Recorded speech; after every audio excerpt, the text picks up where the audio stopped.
Recording in progress.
Good morning, distinguished guests and participants, ladies and gentlemen. Before we start, we would like to inform our attendees who are joining us virtually the following information. Make sure to use a fully charged device or connected to a power supply. For better quality of the audio, please use a headset or an earphone. Kindly use the following username format: institutions followed by underscore. Chat box feature is used to be discretion and for question and answer. Make sure you have a steady internet connection and avoid mobile tethering. Kindly activate your camera feature and turn on the microphone off during the event. The event will be started shortly. We kindly ask you to prepare. To the audience here in Balai Rumawat of Universitas Padjadjaran, we would like to inform you the following information. Please put your mobile on silent mode. Washrooms are located behind this room on your left. And all photographs from audio or video recording that may be taken during this event will be based on a consent collected in the registration form or that you have not choose not to sign at the registration.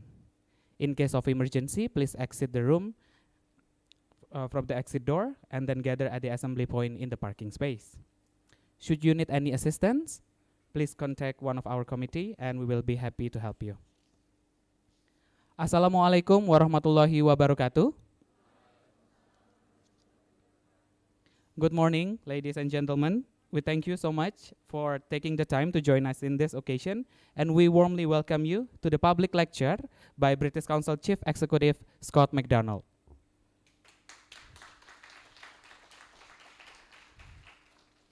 My name is Buyung Alfian, Senior Program Manager English Programs, British Council Indonesia, and I'm very honored to take part as a Master of Ceremony for this event. First, allow me to greet Professor Arif Syamsul Laksan Kartasasmita, Vice Rector for Academic and Student Affairs Universitas Padjadjaran, Dr. Muhammad Fahmi, Director of Education Affairs and Internationalization, Mr. Scott McDonald, Chief Executive British Council, Ms. Lucy Watkins, Regional Director East Asia, British Council, Mr. Samersha, Country Director Indonesia, British Council, lecturers, students of Universitas Padjadjaran, British Council partners in West Java, especially in Bandung, and to all our respected guests, thank you for your attendance.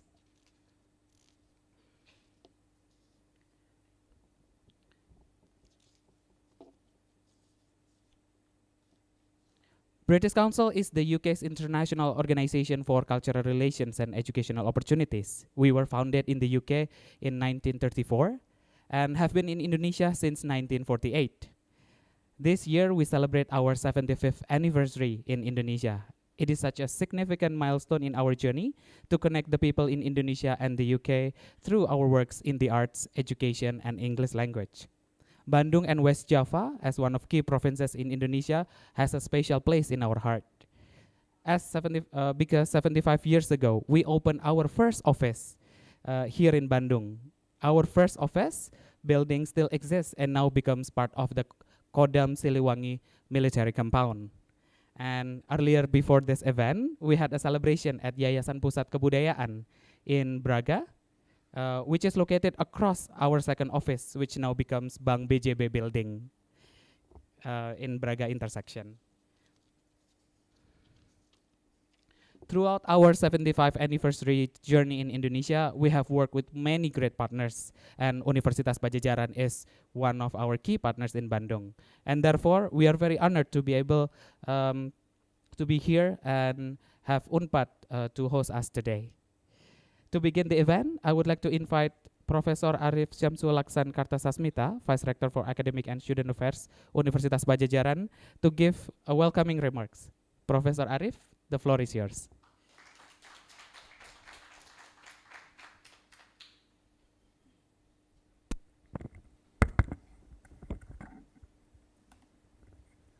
Morning. Please allow me to speak with text because I don't want to ruin this meeting with my bad speech. And also I want to apologize to wearing my mask because I feel a little unhealthy today because yesterday I just arrived from Jakarta. I'm sorry for that. I hope that's not disturb you too much.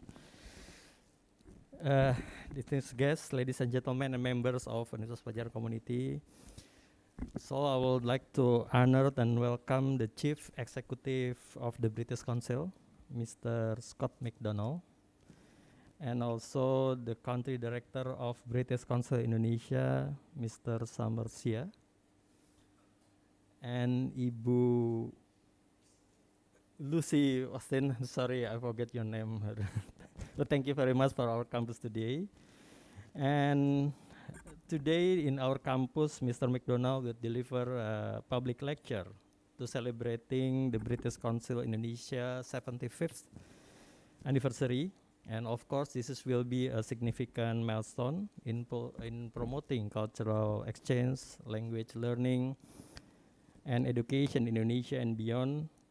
And as I told you to Mr. Scott earlier that I remember when I first time in school, if I remember about UK, the first thing come in my mind is British Council. So 75 years is not short time periods. I think British Council has some tremendous effort in Indonesia to promote cultural and exchange, not only in education, but also, as I told before, in cultural and anything in about Indonesia and UK. And UNPAD, we are committed to fostering international partnership, of course, because it is our journey to reach our vision to become internationalization. And British Council, I think, is an organization that shares our values and goals and has been instrumental in advancing this effort through its global cultural and educational program network. So UNPAD today is honored to host this public lecture and to celebrate also the British Council 75 years in promoting cultural exchange and education in Indonesia. And I hope, and of course, I believe that Mr. McDonald will be sharing his insight and also experiences. And we are grateful for the opportunity to learn from his expertise today. Mr. McDonald and ladies and gentlemen, UNPAD right now is trying to stand out with some innovation in education, with what we call as a hybrid university that combine both online and offline face education. And we believe that this approach enables UNPAD to offer lifelong education to its students beyond traditional degree program. And additionally, UNPAD strongly emphasizes character education to nurture our student intellectual, ethical, and moral values. And our university philosophies that we call in Bahasa Indonesia as bermanfaat, which is meaningful, and mendunia, which means as a global, guide its curriculum and producing graduates who are not only competent in this field, but also socially responsibility and globally aware. So therefore, we are proud to collaborate with the British Council in several programs that benefit in our students and also our communities. And one of our notable collaboration is promoting character education for the first year program undergraduate in Universitas Padjadjaran. We call it as Tahap Persiapan Bersama. So this program is facilitated through the use of active citizen, that modules produced by British Council. And this program aims to instill in our students a sense to social responsibility and civic engagement, which are very essential in addressing the challenges faced by our society today. Another program that we collaborate with British Council is social entrepreneurship training, which aim to empower our students to become agents of change in their community by developing entrepreneurial skills that address social and environmental issues.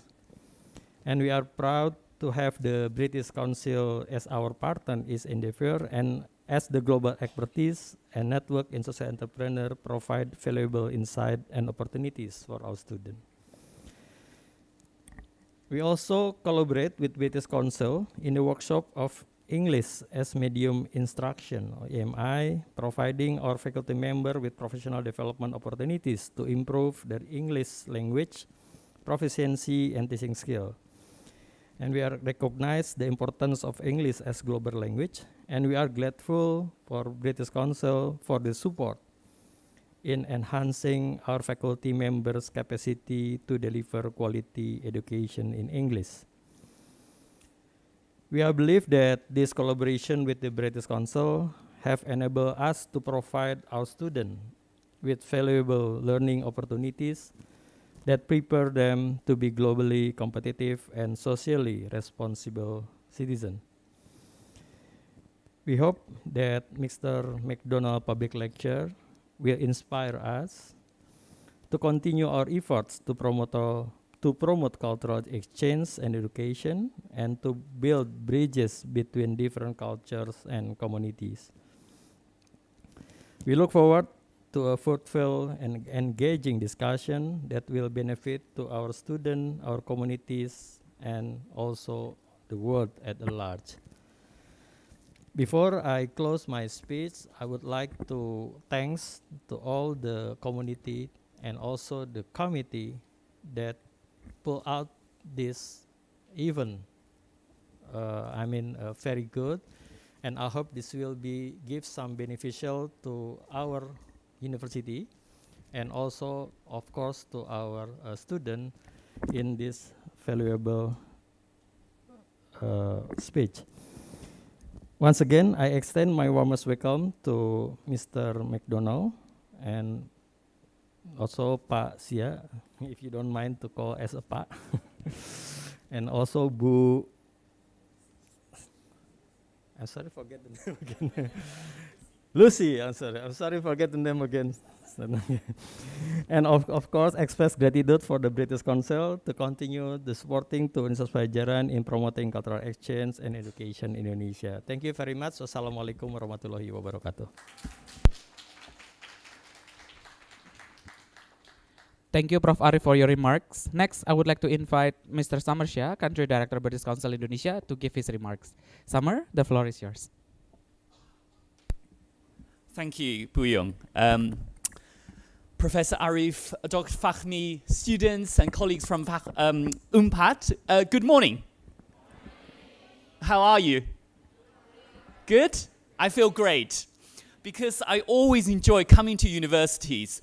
It makes me feel energized and young again, even though I was just one of you only a few years ago, so not too long.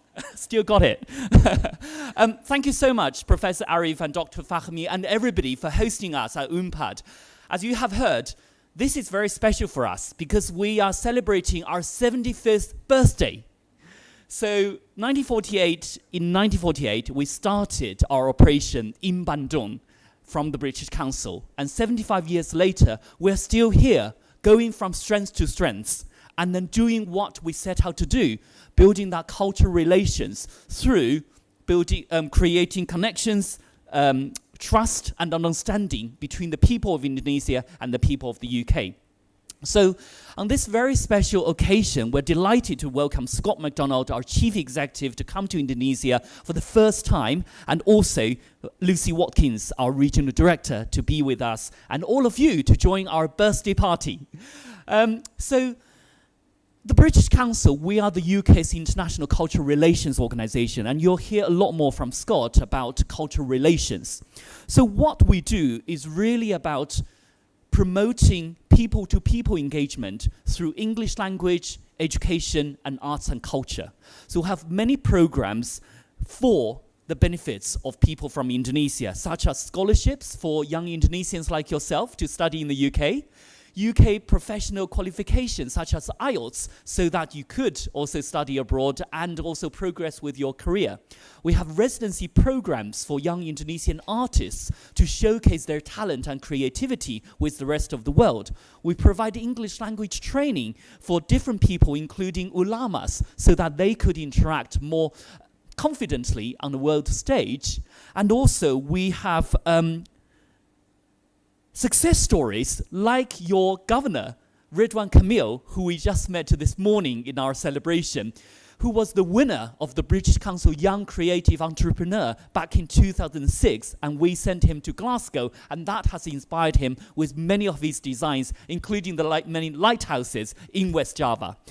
So how we do it is really through partnership. As Professor Ashraf mentioned, UNPAP and many other educational and arts organizations are our partners. We bring the UK's experience, knowledge, and expertise, but we want to co-create and co-design and co-deliver together with our partners, such as UNPAD, so that we can be rest assured our programs are relevant and suitable for Indonesia and for you. Why do we do this? Because people is important. You are important. You are the future leaders of this country and maybe of the world. And President Jokowi also mentioned how important it is to focus on human capital development, which will propel the social and economic growth that Indonesia needs. So I think it fills me with great excitement and confidence reflecting on what we have achieved over the last 75 years in this country together with our partners and looking ahead to the next 75 years. So I would really encourage you to follow us on Instagram, on Facebook, check out our website, and identify opportunities that would help you and help your engagement with the British Council, with the UK. Maybe it's scholarship, maybe it's IELTS, maybe it's English courses. There's so much that we offer, and we want to build that lifetime engagement with you and create the opportunities for a better future for you and for your community and the wider society in Indonesia. So I hope you enjoy the lecture today. Thank you very much. Terima kasih. Thank you so much, Tamar, for your remarks. Now we're going to proceed with the main event, which is public lecture. So over the 75 years of our work, British Council has transformed in many ways in delivering our mission on cultural relations. In recent years, we have leveraged the power of digital technology to deliver many of our activities and even more during COVID-19 pandemic. In relation to this, Scott McDonald, our Chief Executive, will deliver a lecture entitled Transformation of Cultural Relations in the Digital Era. Scott, the floor is yours.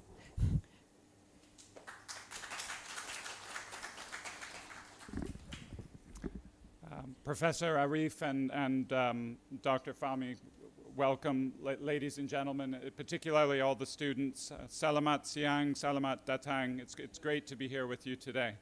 And it's a pleasure to visit UMPA.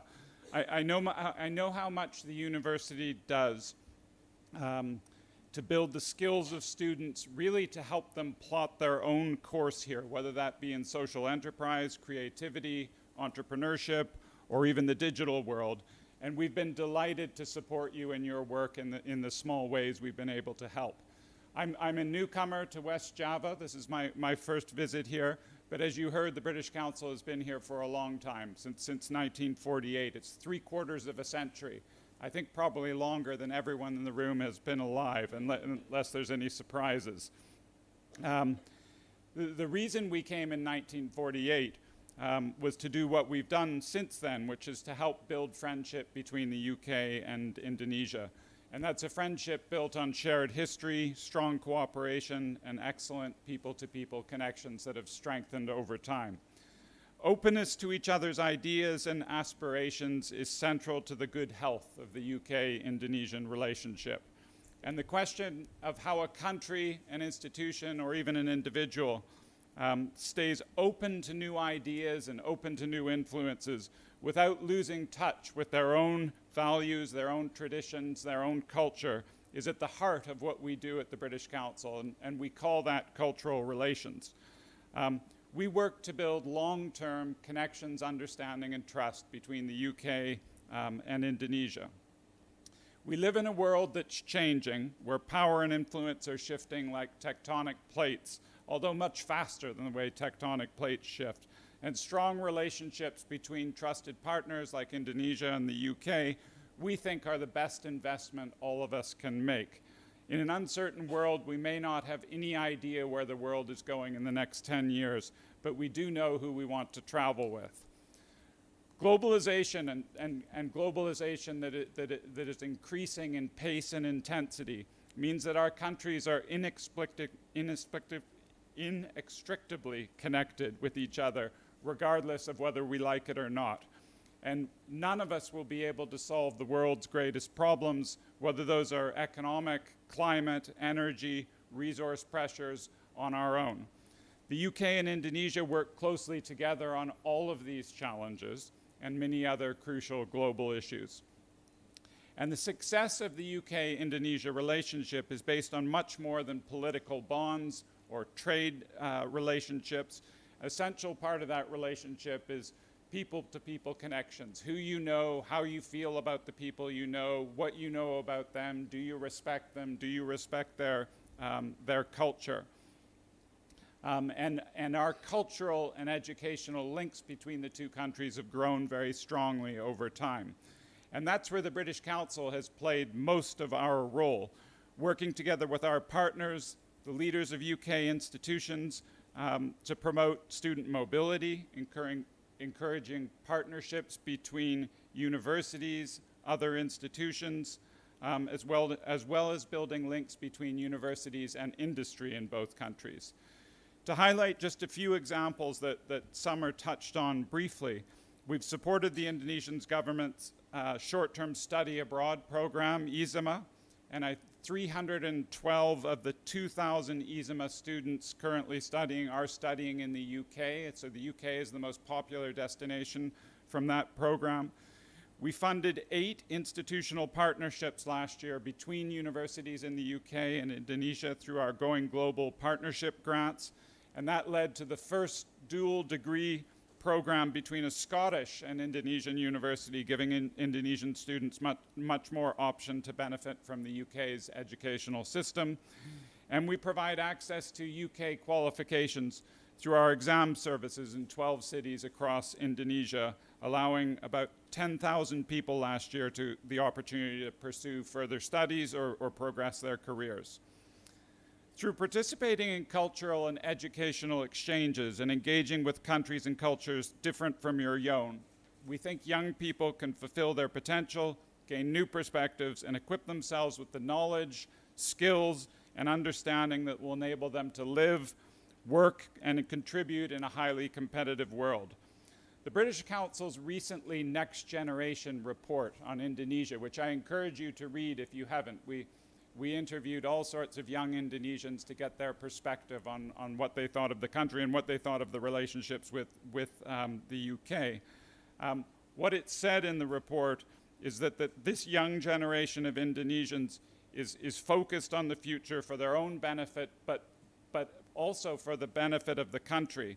And while they're optimistic in general about their personal future and the future of Indonesia, they think there are significant challenges that need to be addressed in education, employment, health, and climate change. And some of the main focus areas were values, respect, tolerance, and freedom. This is the first digital century, and our view is that the world is going to be a laboratory for change, and each nation is going to have a place to play in that change. And in that context, I want to talk a little bit about some of the big trends and how they're affecting the British Council. And I'm going to touch on three. The most obvious and biggest trend is technology and how digital is affecting all of our lives. But the other two things I want to talk about are networks and trust. And so let me start with digital. And if I step back and think just about the British Council, I think like every organization, like every university, we've tried to embrace technology and digital over the last decade. But when we're really honest, we have to say, well, what does that mean? What did we do? We tried to improve our websites and make them better and make them actually work. We joined all the various ways you do social media and tried to target those at certain groups. We tried to increase the technology within the British Council and make ourselves more efficient and faster and give ourselves the right tools. So it feels partly like we're doing the right things. It also feels like we're making no progress at all in a way. Because I think like everyone else, we're starting to struggle to understand that we live in a hybrid world. And things are not either digital or physical, they're all a mix. And almost everything we do has a complex mix of the two, and the challenge is to understand how to integrate them rather than just learn how to use new technology. In our work, we deal with almost everyone. So it might be presidents, prime ministers, other politicians, vice chancellors, rectors, students, artists, and just about everyone else.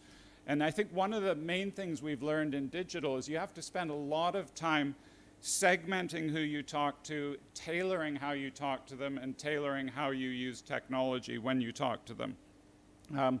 So when we go to see a new senior politician, so, a policy maker, what we realize very quickly over time is that that's a very physical connection. It has to be done in person. It has to be done so you can each understand each other's body movements and social cues, and you need to be able to read the room. And we think that'll probably never go away.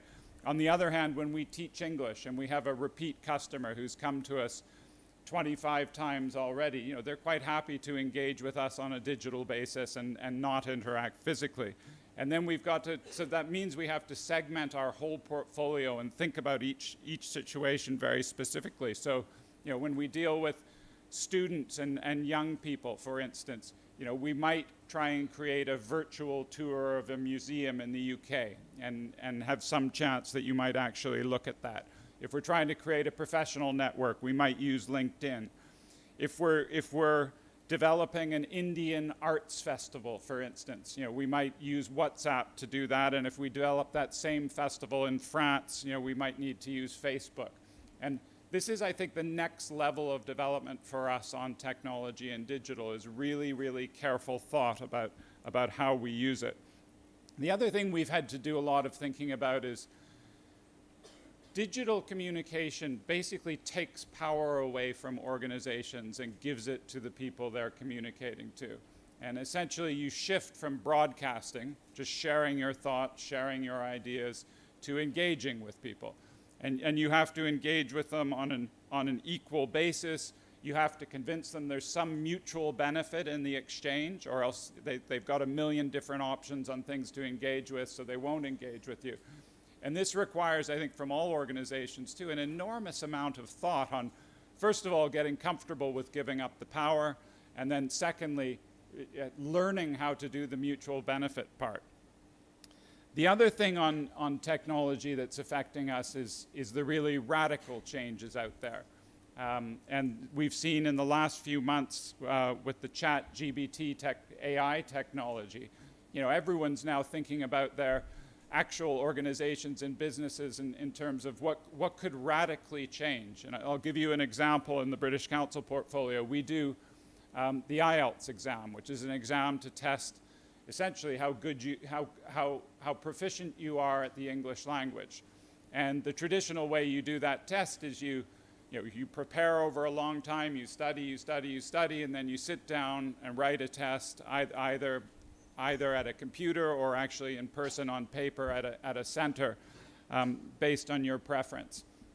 Now, if you think about that whole process, it's what we've done, I think, for 50 years or more of stuff. If the ChatGPT technology actually works and the AI can work, all you'd have to do is, while people were learning English, have a recording system in the classroom that would record them talking throughout the course.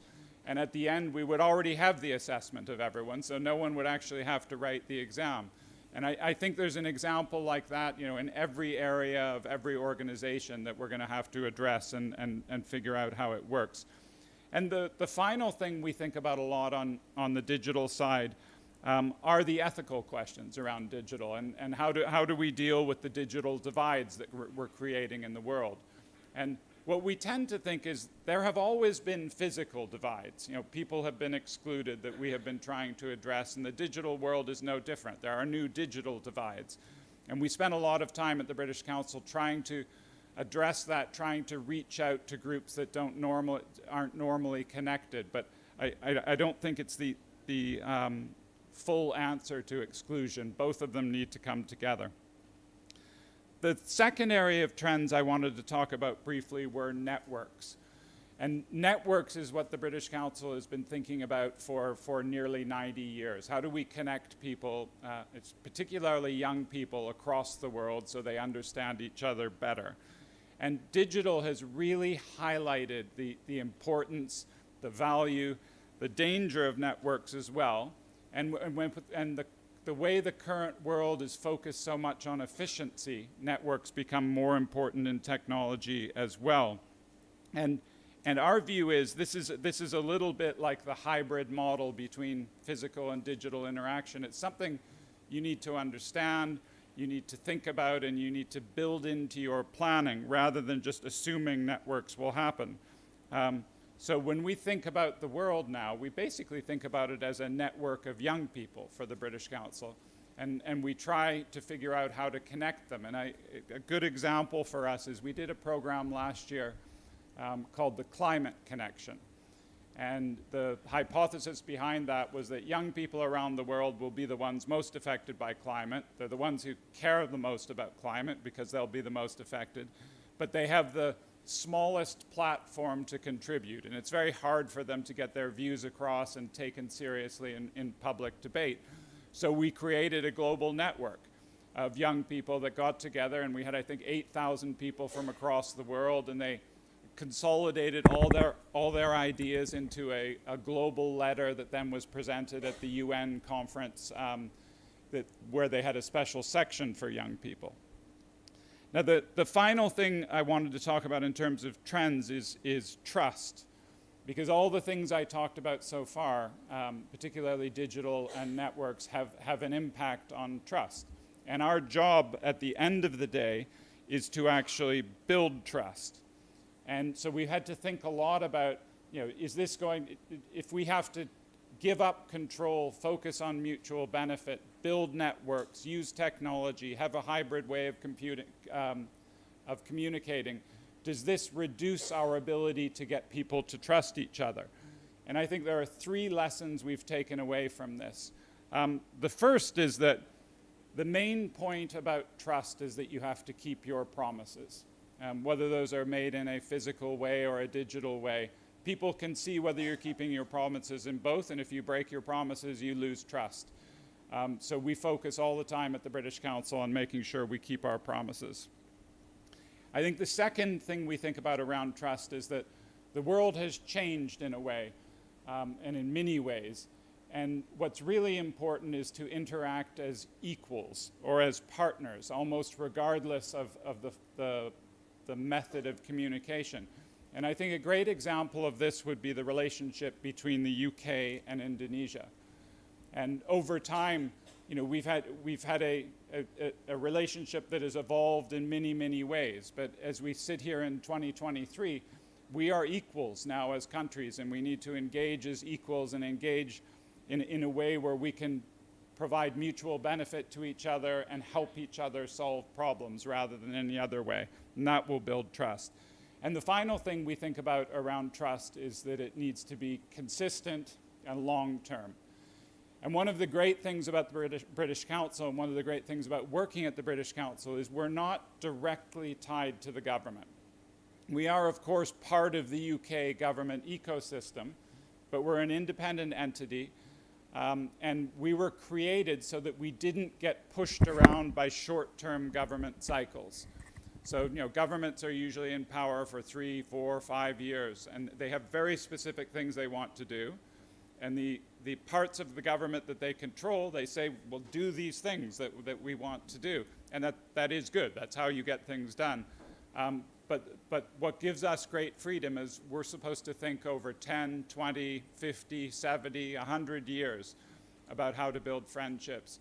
And so we think that consistency and that long-term focus is important as you think about the future. So when I was born, a telephone was something that hung on a wall or sat on a table attached to a lead. And if you wanted to look something up, you found an encyclopedia or went to a library. And I don't tell you that to make a joke about my age, but really just to suggest how much has changed in a very short period of time. It hasn't been that long since none of us had mobile phones and none of us had computers. And I think by the time you're my age, the changes you'll have experienced will probably be even more profound than the ones I just described. No one can predict what a phone will look like in 20 years' time, but I too predict that in our digital future, the qualities that make us uniquely human will be the ones that are in highest demand. And I often think about young people today at university as they think about what careers they will pursue. And I often get asked, what would I recommend? And the main thing I recommend is you need to pick a career that doesn't compete directly and only with a computer. And you need to think about the skills that you have, how will they augment the skills of the computers that are becoming stronger and stronger over time. And you need to be complementary and do something that they can't actually do. We'll need well-educated engineers and programmers and artists, but we'll also need lots of people with human skills around them to judge how we best use the technologies and how we use them in the power of the people, rather than the other way around. And I think universities have a very special role in that task. They're places where we can explore the implications of all of these new developments and prepare all the young people here and ourselves, and as we all have to engage with the world to an even greater extent than we did in the generation before.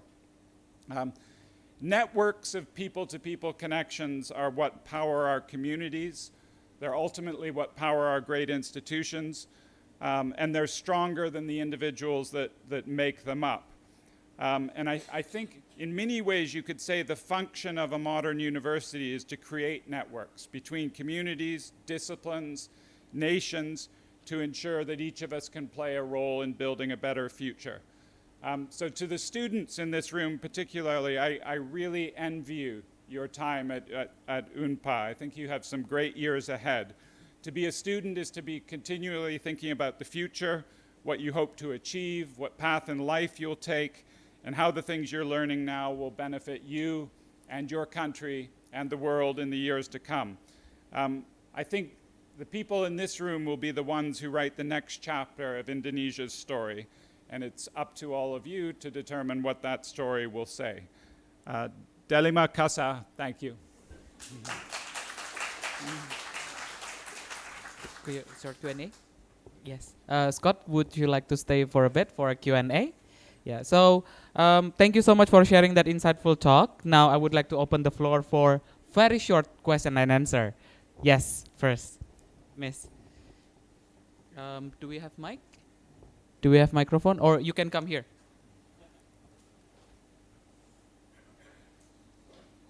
Assalamualaikum warahmatullahi wabarakatuh. Good morning, everyone.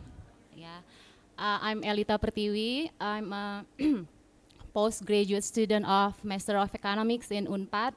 In fact, I'm one of a student of Pak Fahmi class in Economic of Education, Pak. Yeah. Selamat ketemu, Pak. Yeah. Sir, I would like to deliver my questions.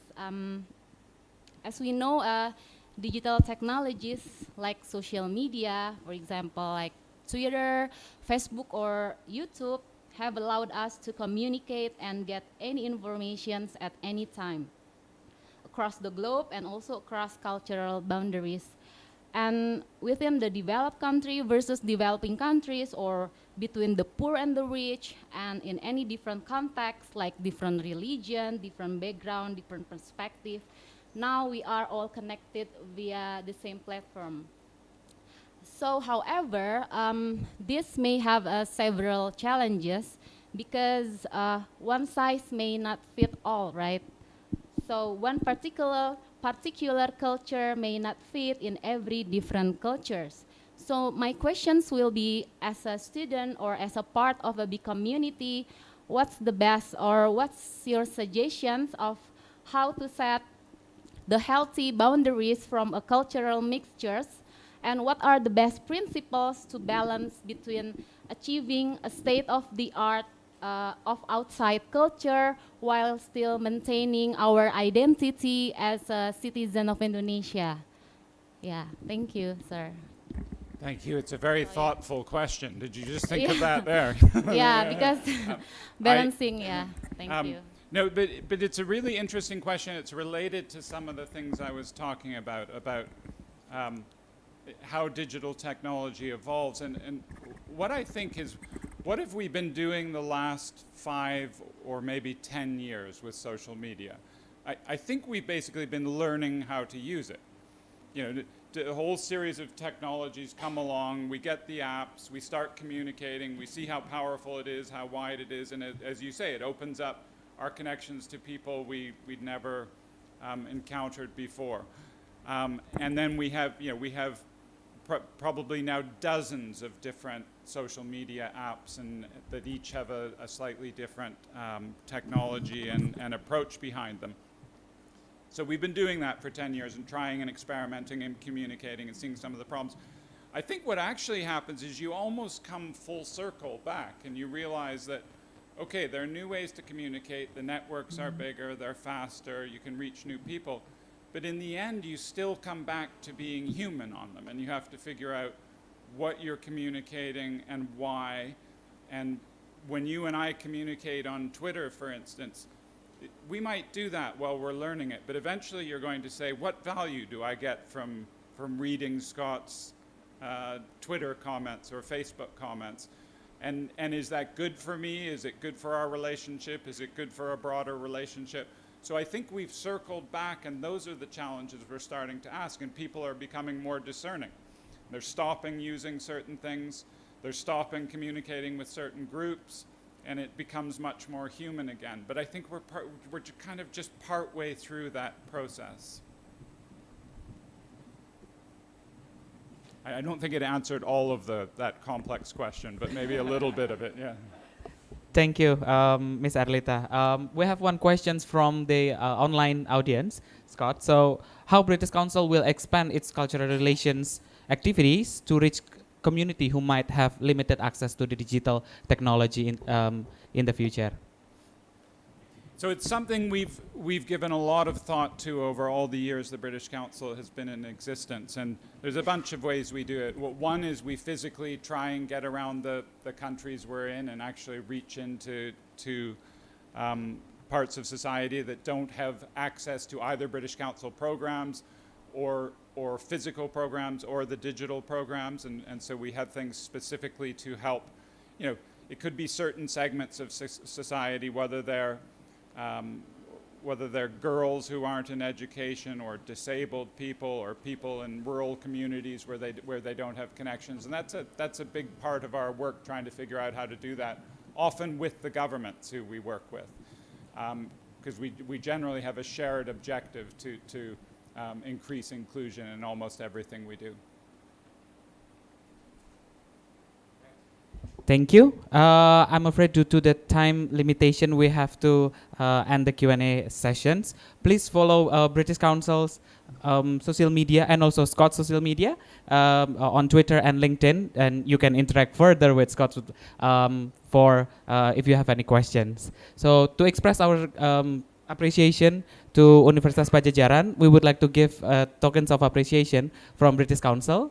So I would like to invite Scott and Prof. Arif, and also Summer to give the tokens of appreciation to Pak Fahmi. And then we'll have a photo session, and we also invite Lucy to come on stage for the photo.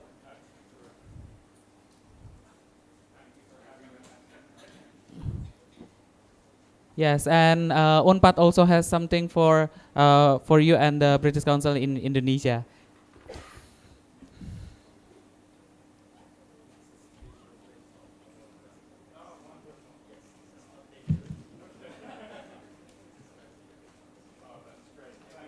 Yeah, Summer, yes. And the next is from Pak Fahmi for Summer. Okay, and then can we move to the center for a bit for a photo session? Yeah. Nice.